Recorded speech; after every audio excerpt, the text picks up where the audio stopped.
Welcome to our geometry series. Today, we are exploring a specific type of quadrilateral called the isosceles trapezoid. We will look at its unique shape, specifically its congruent legs, and the symmetrical properties that make it special. First, let's define what we are looking at. A standard trapezoid is a four-sided shape with at least one pair of parallel sides, which we call the bases. An isosceles trapezoid is a special version where the non-parallel sides, known as the legs, are equal in length.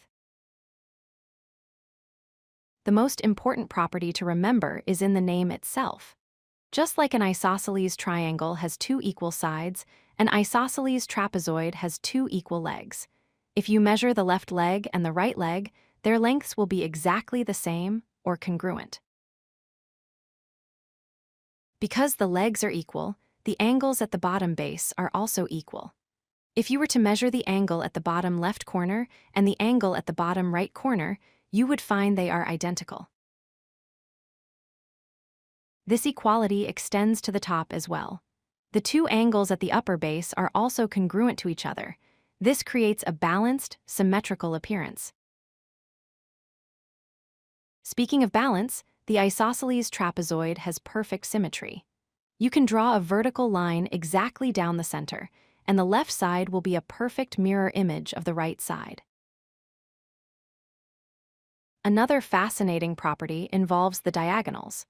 If you draw lines connecting opposite corners, from A to C and from B to D, these two lines will be exactly the same length. Finally, there is a special relationship between opposite angles. Angle A and angle C are supplementary, meaning they add up to 180 degrees. The same is true for angle B and angle D. Let's recap. An isosceles trapezoid has congruent legs, equal base angles at both the top and bottom, congruent diagonals, and opposite angles that sum to 180 degrees. Thank you for watching. I hope this helps you understand the properties of the isosceles trapezoid. Keep practicing, and I will see you in the next lesson. If you like this video, hit that like button and don't forget to subscribe. Visit codelucky.com for more such useful content.